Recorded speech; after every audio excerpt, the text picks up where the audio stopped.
Moustapha Beksir, bonjour. Vous êtes donc vice-président en charge de la recherche au Grand Poitiers, c'est ça? Exact.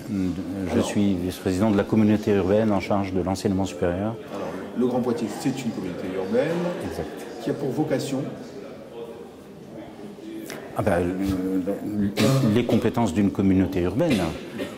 C'est-à-dire que, particulièrement dans le cas du C2E, nous avons la compétence en termes d'enseignement supérieur, de recherche, de développement du numérique et d'innovation, bien entendu, de développement économique. Alors, le Grand Poitiers, le Poitiers est connu pour être une ville quand même extrêmement universitaire, une densité d'étudiants dans la population qui est assez impressionnante, qui est une des plus fortes de France, je pense. Même.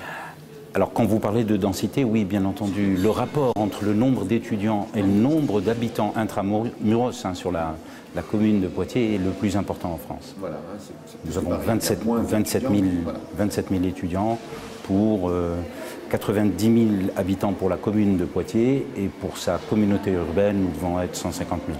Voilà, donc c'est quand même assez impressionnant. Donc une stratégie du territoire qui tourne autour de la recherche et de l'innovation. Donc là, on est au C2E qui existe depuis pratiquement une vingtaine d'années, donc ça a toujours été l'objet, le numérique, l'innovation. Quels sont les efforts de la communauté urbaine en la matière, de manière générale? Alors, en fait, la communauté urbaine, et auparavant, Grand Poitiers, qui était une communauté d'agglomération, a toujours soutenu le C2E. Pour une raison toute simple, c'est que nous avons une caractéristique locale qui fait que nous avons accueilli depuis le début des années 90 le siège du CNED, le siège de Canopé, le siège de l'ESN. Nous avons une agence CNAM et une grande université qui est l'une des plus anciennes universités européennes. Et donc l'idée de travailler sur le numérique en tant qu'outil pour l'augmentation et la transmission de la connaissance a toujours été pour nous un objectif extrêmement important. Non seulement pour irriguer le territoire, mais pour irriguer le territoire national, bien entendu, et international. Alors vous avez à vos côtés, il y a Angoulême, dans une sorte de... il y a quand même pas mal de choses, et surtout aujourd'hui vous avez été intégré dans une grande région qui un peu vous aspire, donc je suppose que... Non. Je suppose qu'en fait, effectivement, il y a des efforts qui sont faits par la communauté pour asseoir quand même son leadership sur certaines choses qui ont été faites par le passé. Oui, absolument.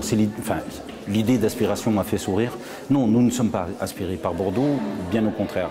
En fait, depuis la réforme territoriale, notre position politique est de dire, voilà, nous faisons partie d'une grande région. Si cette région n'était pas là, Bordeaux existerait aussi.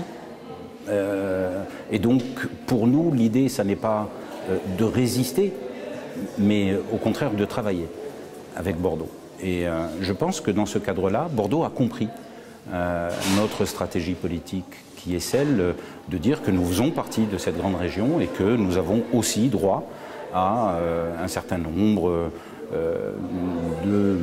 ou en tous les cas de profiter de la stratégie globale de développement de la région Nouvelle-Aquitaine.